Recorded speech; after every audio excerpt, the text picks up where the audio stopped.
when the poor maid's little boy bursts into the throne room, points at the ruthless Alpha King and says, "You're my daddy," the entire palace freezes. In that single sentence, the king's darkest secret, a forbidden love, and a hidden heir are dragged into the light. Now the cold Alpha King must choose between his throne, his pride, and the fragile family he never knew he had. Let me tell you about the day the strongest king in the north forgot how to breathe. It began with a little boy in patched clothes, walking into a throne room where children like him were never allowed. Snow still clung to the stone walls of Frostmoor Castle when the Alpha King finished his morning training. His armor was streaked with dust, his hair damp with sweat, and the huge silver wolf on his breastplate seemed to snarl in the weak winter light. Around him, warriors struggled to catch their breath. They had just taken turns attacking him in pairs, and still he stood steady, boots planted, chest rising and falling like a calm sea after a storm. Everyone said he was born without fear, without weakness, without mercy. Only he knew how wrong they were. "Up," he said quietly to the youngest soldier at his feet, a boy no older than 17 who was clutching his bruised shoulder. The king offered his own hand, strong and scarred. The whole yard watched, expecting a harsh word, a punishment, maybe a roar of anger. Instead, when the boy staggered upright, the king placed the heavy training sword back into his palms and rested one broad hand on his shoulder. "You held your ground, Joran," he said, voice low but steady. "You lost because you closed your eyes. Next time, keep them open. Fear is lighter when you look it in the face." A ripple of surprise passed through the circle of warriors. This was not the way people told stories about the Alpha King. They spoke of battles and howls and enemies running before him. They never mentioned how he stayed behind after every drill to correct a grip, to tie a looser strap, to quietly praise the smallest bit of courage. His beta and oldest friend, Rylan, walked up beside him, wiping sweat from his brow. "Careful, Arden," he muttered, just loud enough for the king to hear. "If the council sees you being kind, they'll think you're sick." King Arden's mouth twitched, the closest he ever came to a smile. "Let them think what they like," he answered. "It keeps them busy." "Busy being afraid of you," Rylan chuckled. "And maybe that's not always a bad thing." Arden said nothing. His gaze had already drifted to the high towers of the castle, where banners snapped in the wind. Somewhere beyond those windows, the servants were rushing to prepare the great hall for the morning court. Petitioners from across the kingdom would be waiting to bow before him, to beg for justice, or mercy, or sometimes gold disguised as justice. Most days he could tell the difference in a single heartbeat. He had learned that the hard way, years ago, when his own heart had betrayed him. For just a moment, the smell of cold iron and leather in the yard was replaced by a softer memory. Warm bread, wildflowers hidden in an apron, a girl's bright laugh echoing through a dim corridor. He pushed it away before it could form a face. A king who led the wolf clans did not dwell on what he had lost. He led, or his people died. It was that simple. By the time Arden strode into the throne room, his expression was carved from stone again. Sunlight poured through the high stained glass windows, painting the hall in quiet colors, blood reds, deep blues, the silver of moonlight. Noblemen lined the walls in velvet and fur, whispering behind jeweled hands. Servants slipped like shadows between them, heads bowed. At the far end, the throne rose on its carved dais, flanked by tall banners bearing the sigil of the great wolf. As he took his seat, the murmurs fell into instant silence. The Alpha King rested his elbows on the armrests, fingers curling around the cold iron. His gaze swept over the hall, sharp and unreadable. "Begin," he said. The first case was a border dispute between two minor lords, both red-faced and puffed up like angry birds. They shouted about rivers and rocks, about which patch of useless frozen dirt belonged to whom. Arden listened without moving, his jaw set. Finally, when they paused for breath, he raised one hand, and the argument died mid-sentence. "You speak as if land is honor," he said quietly. But honor is what you show your people when winter comes and there is not enough bread for every table.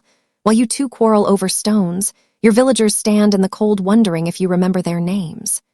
His voice cut through the air like a blade, but there was no cruelty in it, only a tired disappointment.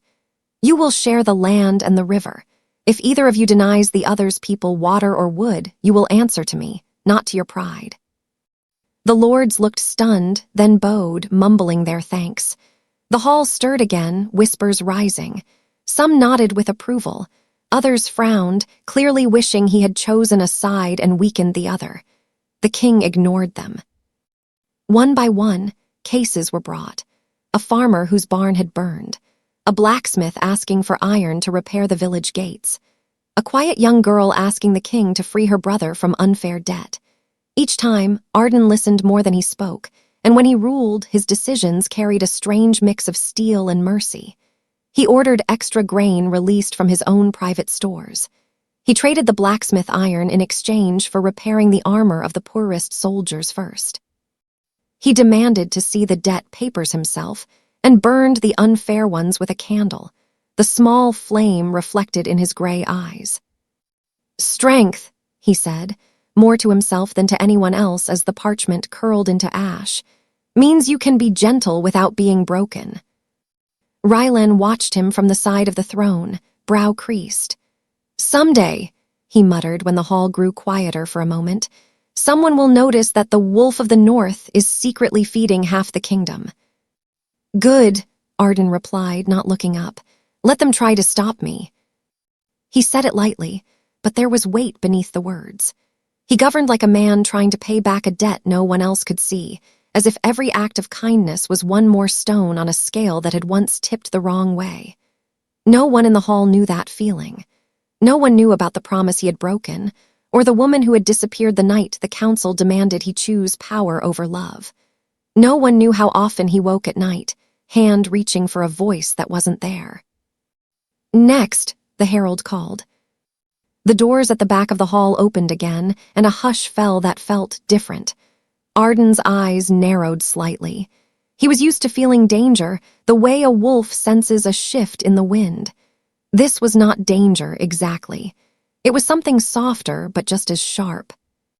A small figure stepped into the hall, too small to be a soldier, too clumsy to be a trained servant. It was a boy, maybe 7 or 8 years old, with hair that had clearly lost a fight with a pair of dull scissors. His tunic was too big and patched at the elbows, his boots scuffed and worn to the thin, pale toes. In his hand, he clutched a wooden wolf carved so roughly that one ear was missing. The crowd murmur changed from bored to offended. Nobles shifted uncomfortably, glaring. What was a child like that doing in the great hall, walking alone on the red carpet where only lords and honored guests were supposed to stand? A guard at the door moved quickly to snatch the boy's arm. "You can't." "Let him walk," Arden said, before he even realized he was speaking. The guard froze. The entire hall turned to look at the king. It was such a small order, but his voice had gone softer than anyone ever heard it in public. The boy's eyes darted up at the sound, wide and uncertain, and for a heartbeat Arden felt something slam against his ribs from the inside, like his own heart was trying to escape. The child walked forward, each step echoing in the sudden silence. His gaze swept over the banners, the nobles, the armed guards. He looked too young for such a serious face, but there was stubbornness there, and a shine in his eyes that wasn't fear. It was resolve. It was the look of someone who had already decided that turning back would hurt more than walking on. When he finally reached the middle of the hall, he stopped. From where he sat, Arden could now see the boy's thin wrists, the faint dirt smudges on his cheeks. But he also saw something else, the color of the boy's eyes. They were not common brown or clear blue like the mountain folk. They were a strange gray, storm cloud gray, flecked with silver around the edges. The same color as the Alpha King's. "Child," the herald began, sounding flustered.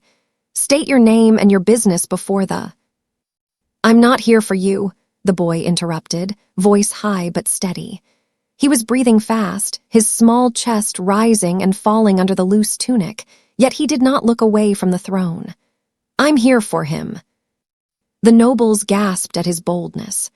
Rylan took an instinctive step forward, hand near his sword hilt, more from habit than real threat. Arden lifted one finger, the silent signal to hold fast. Something inside him was unraveling, thread by thread, and he couldn't seem to stop it. "You stand before King Arden, alpha of the northern clans," the herald said sharply, trying to regain control. "You will show respect." The boy hesitated, then dropped into a clumsy bow, almost falling forward in the process. A few chuckles slipped from the back of the hall, quickly bitten back when the king's head snapped in that direction. The child straightened, cheeks flushing, but instead of shrinking, he bit his lower lip in a way that looked painfully familiar to Arden. "What is your name?" the king asked, keeping his voice calm, almost cold. His heart was not calm at all. "Leo," the boy answered.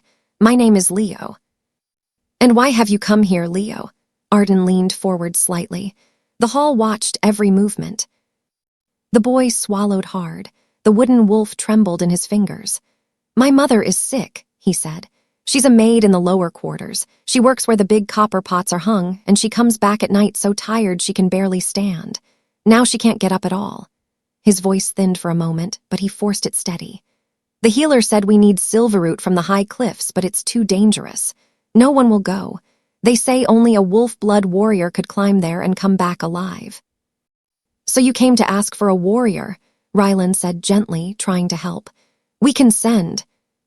"No," Leo cut in, lifting his chin with a surprising fierceness. "I came to ask my father."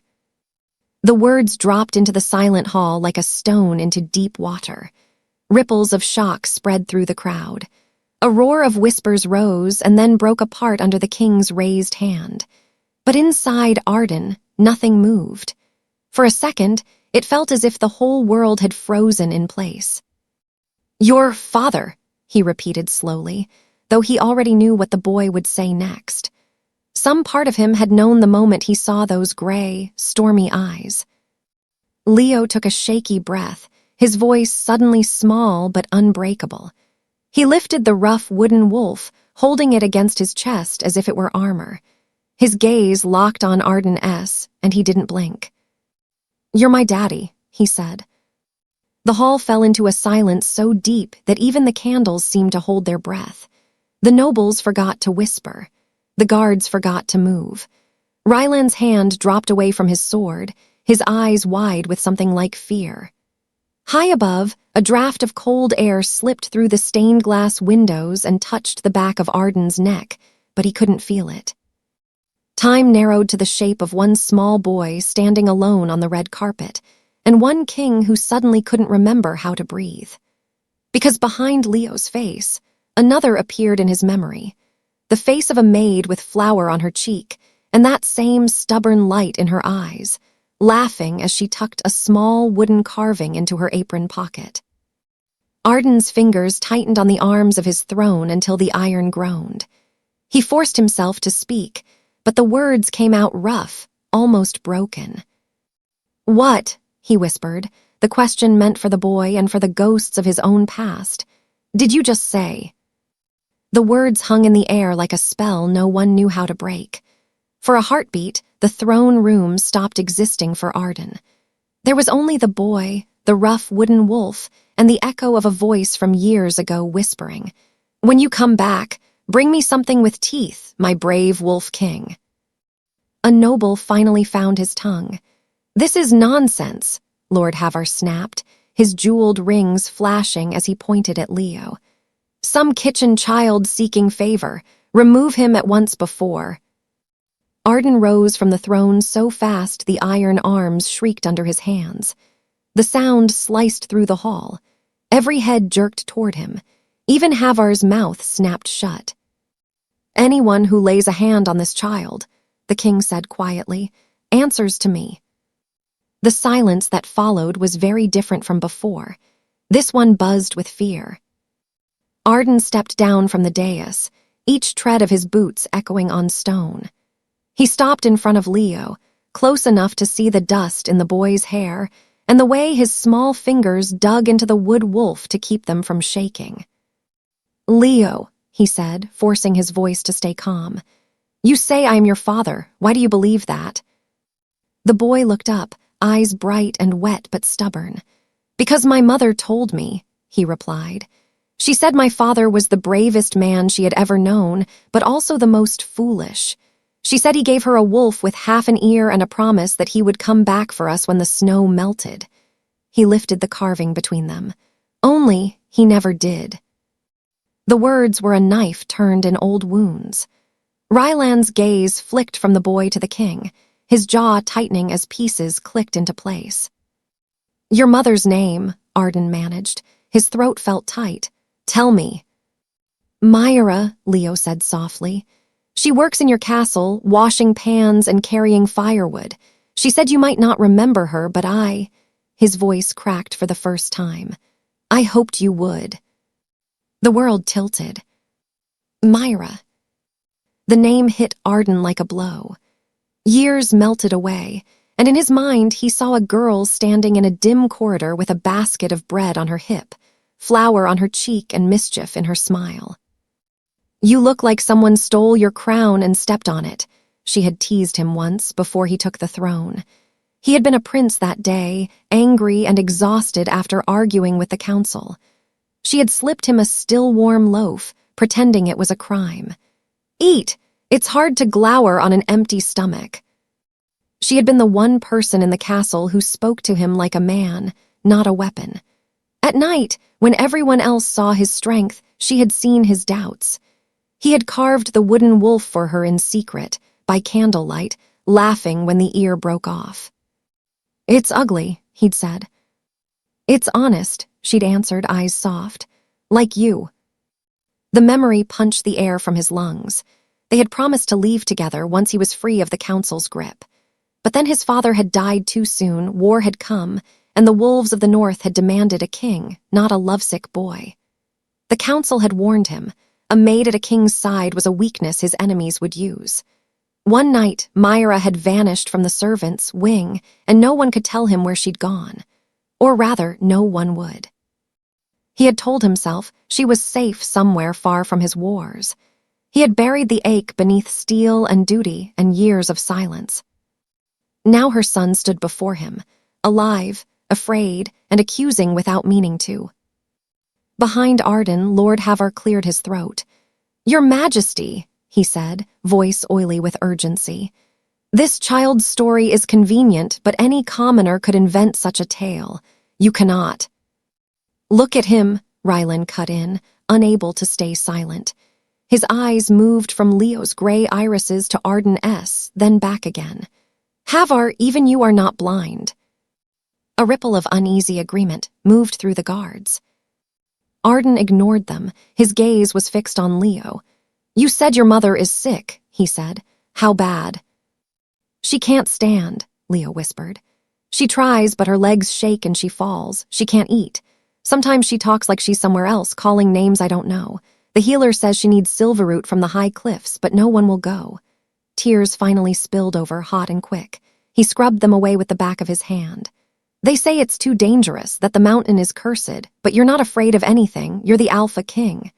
His voice dropped to a small, fierce plea. "If you really are my father, please, save her." Every pair of eyes in the hall turned to Arden. This was not just a boy's request now. It was a test. What kind of king would he be in front of his people? A ruler of stone, or a man who remembered where he came from? Havar stepped forward again, panic sharpening his tone. "Sire, you cannot indulge every wild claim. The borders are restless. The council waits for your judgment on the grain trade, and—" Arden raised his hand, and the older man's voice died. When he spoke, the king's words were calm, but iron lay beneath. "The council can wait. Grain can wait. A woman's life cannot." He looked straight at Leo. "Take me to her." The hall exploded into whispers. A king did not leave court to follow the plea of a servant child. But King Arden had already made his decision. He motioned to Rylan. With me, he said. 3 guards only, no banners, no fanfare. Arden, Rylan began, then caught the look in his friend's eyes and nodded once. Very well. As they walked the length of the hall, the nobles parted like water around a ship. Some faces were outraged, others curious, and a few looked quietly hopeful, as if seeing something in their king they had not dared to imagine. Leo trotted at Arden's side, clutching his wooden wolf, glancing up as if afraid this was a dream that might vanish. The closer they came to the servants' corridors, the colder the air grew and the fewer candles burned. The polished marble floors gave way to simple stone.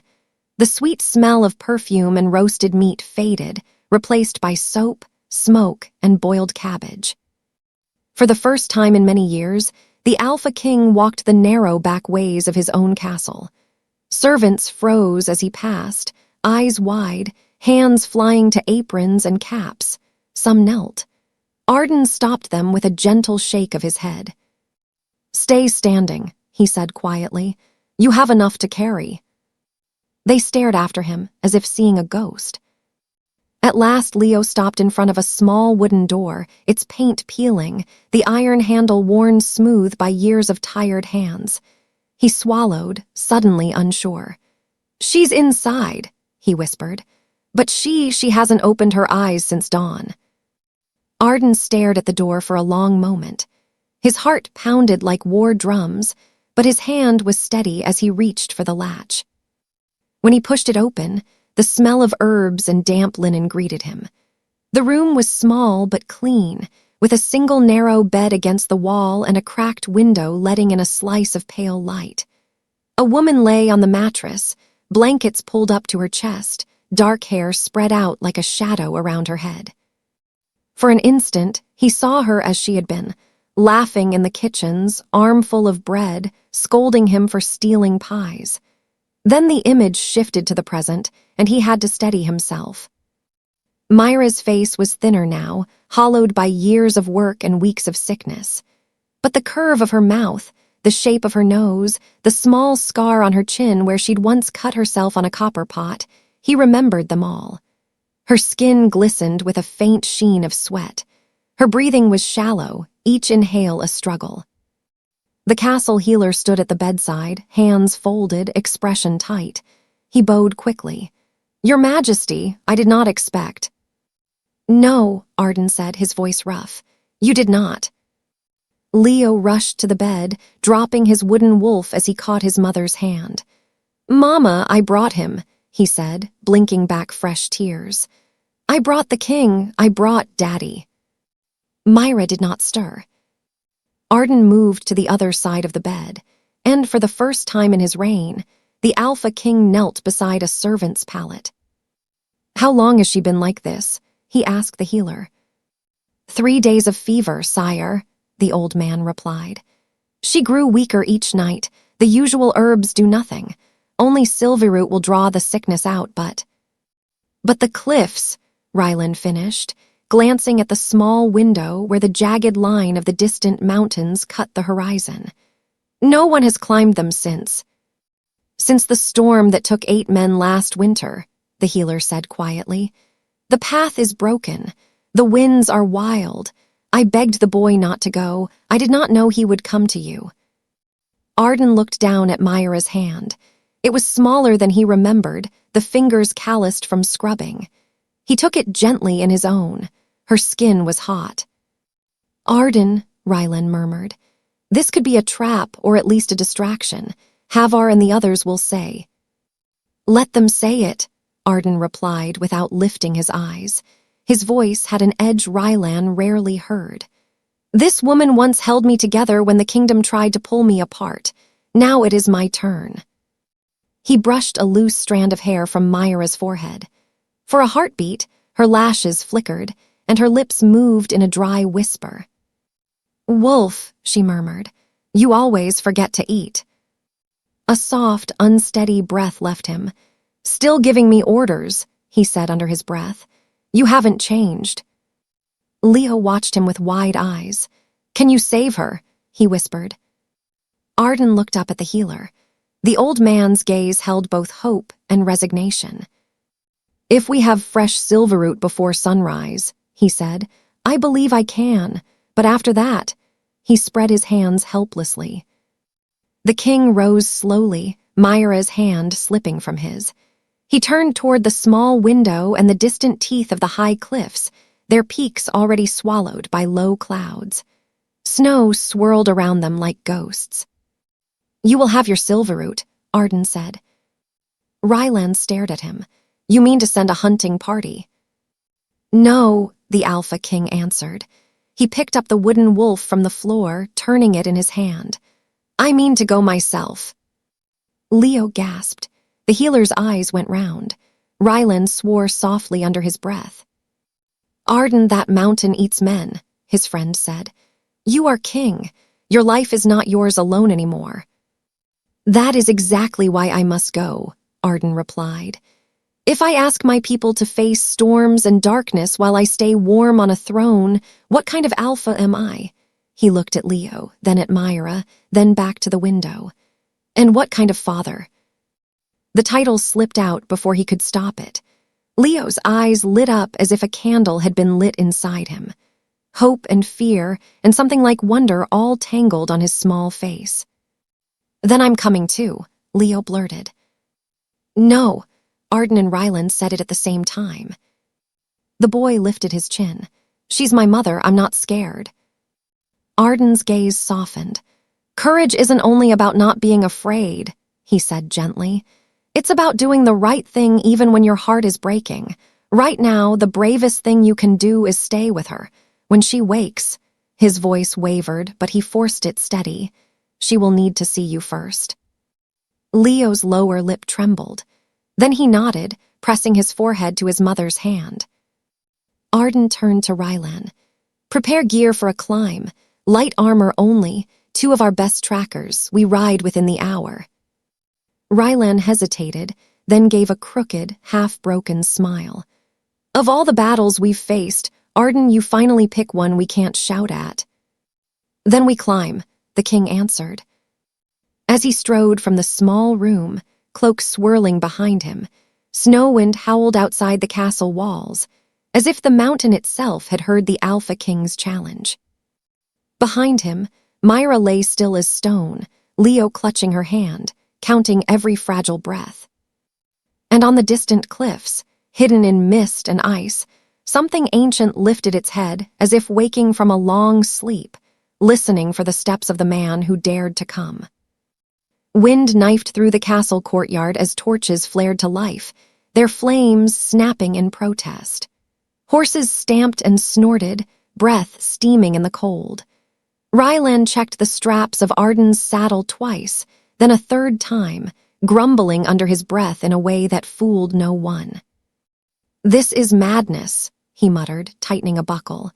"You're the king, Arden. Kings send people into danger. They don't gallop into it themselves." Arden swung up into the saddle with practiced ease. The motion was smooth, but his mind was anything but calm. Myra's pale face and Leo's desperate eyes had burned themselves into him. Every time he blinked, he saw them. "Someone once told me power is not the right to stand above others," he said, settling his wolf-engraved bracers. "It's the duty to stand in front of them when the storm comes." Ryland squinted up at him. "Myra said that, didn't she?" Arden did not answer, but the flicker in his eyes was all the confirmation his friend needed. 2 trackers, lean, quiet warriors named Fen and Mara, waited already mounted, cloaks drawn tight. They had scaled more cliffs than anyone in the north, but even they looked uneasy when they glanced toward the looming dark shape of the high peaks. "The path took damage in last year's storm," Mara warned, voice low. "The ropes will be frozen if they're still there at all, and they say something moves up there now, howls at night when there's no moon." "Wolves?" Arden asked. Fen shook his head. "Too big, too wrong." Rylan snorted. "Wonderful ghost stories, just what this night needed." The great wooden gates of Frostmoor groaned open. Cold air rushed in with a sting of pine and snow. Just before Arden nudged his horse forward, a small voice called from the shadows. "Wait." Leo stumbled into the courtyard, breathing hard, a blanket sliding off his thin shoulders. The healer was right behind him, out of breath, clutching his own cloak around him. Arden frowned. "You should be with your mother." "I was," Leo said, chest heaving, "but I had to give you this."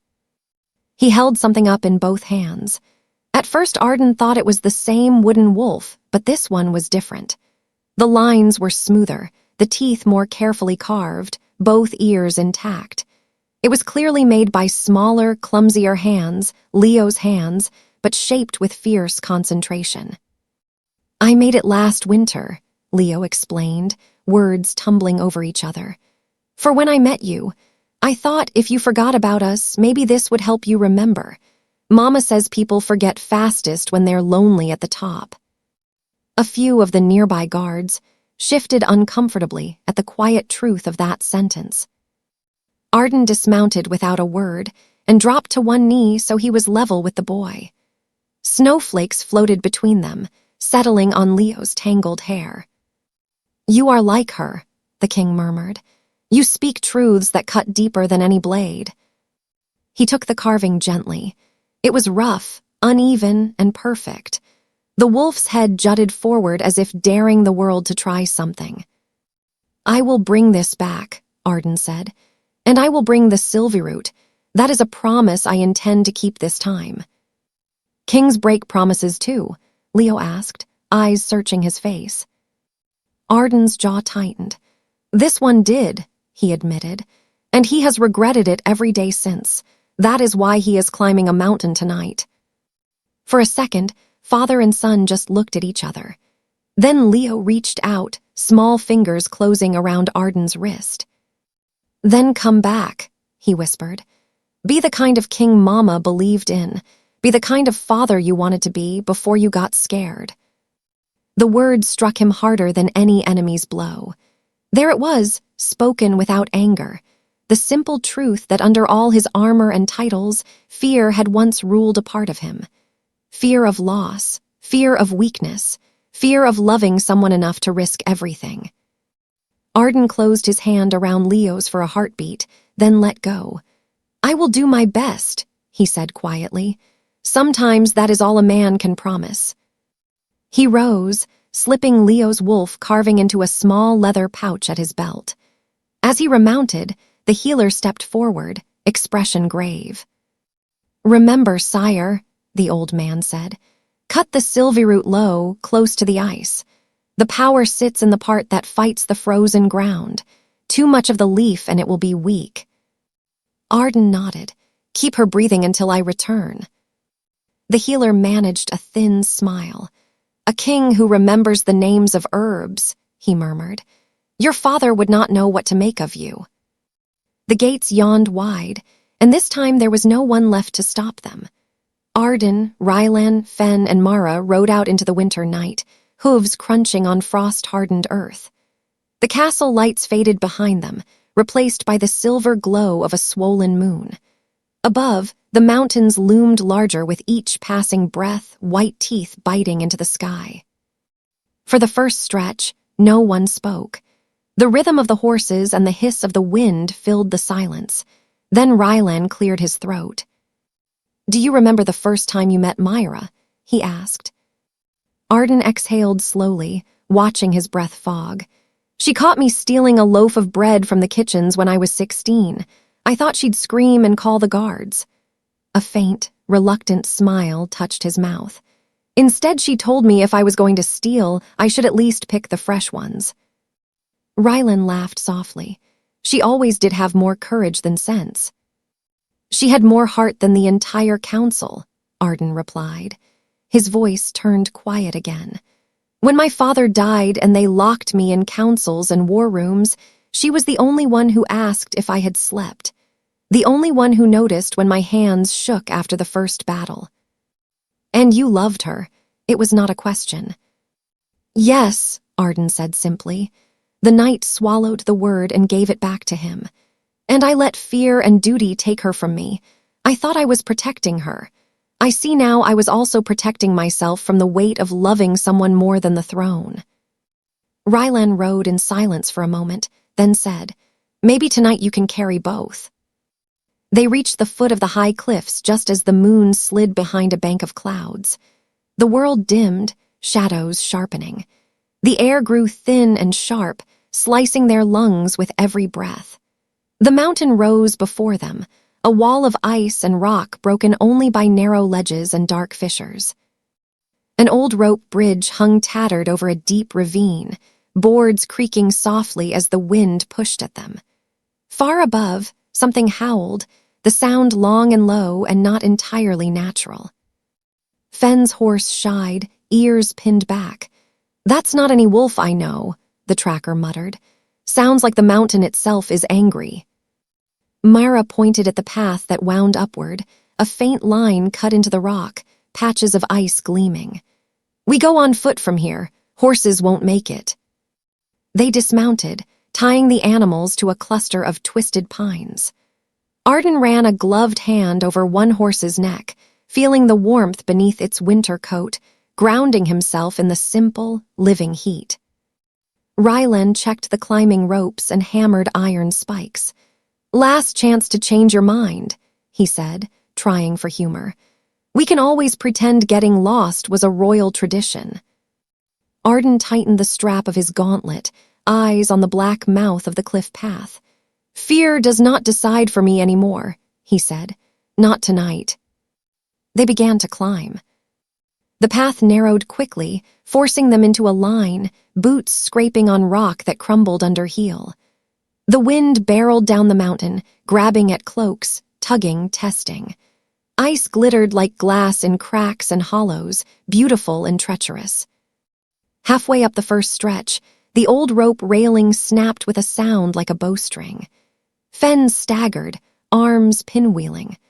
Arden lunged, grabbing his collar and yanking him back against the rock just as loose stones skittered into the darkness below. "Thank you, sire," Fenn gasped, pale. Arden's heart hammered, but his voice stayed steady. "One step at a time," he said. "You fall, we all fall, so we don't fall." They pressed on, fingers numb, faces stung raw. Each meter of ground felt like 10. Once, a sheet of ice broke under Mara's weight, sending a spray of shards into the air. They clung flat to the cliff until it passed, listening to the clatter fade into the blackness below. As they rounded a narrow bend, the wind dropped suddenly, leaving a ringing quiet in its place. The air felt heavier, charged. "That's wrong," Rylan whispered. "Wind doesn't just stop here." Arden felt it too, like the air before a storm. The hairs on his arms prickled under the leather. Ahead, the path widened into a small ledge, and at the far side, half buried in snow, something glowed faintly blue, small clusters of leaves poking out from the ice, trembling in the cold. "Silverroot," Mara breathed, awe and fear tangled in her voice. "We actually—" A deep, rumbling growl cut her off. It rolled out of the darkness above them, not loud, but so low it made the rock vibrate under their boots. Small stones shivered loose from the overhang, pattering down around them. Fenn's eyes shot upward. A shape moved against the sky. Huge, wrong, not quite beast, not quite shadow. 2 eyes opened in the dark, pale as moonlight on snow, fixed directly on the Alpha King. Rylan's hand went to his sword. "Arden," he said very softly, "tell me you see that." Arden shifted his stance on the narrow ledge, one hand already going to the hilt at his side, the other reaching for the pouch where Leo's carved wolf rested like a warm stone against his hip. "I see it," he answered. The thing above them growled again, louder this time, ancient anger shaking the cold air. And as a sheet of snow broke free and began to slide toward them like a white wave, burying the Silverroot from sight and turning the path into a death trap, King Arden had to decide, in the space of a single breath, whether to dive for the glowing herb that might save Myra's life, or draw his blade to face the monster that could end them all before they ever reached it.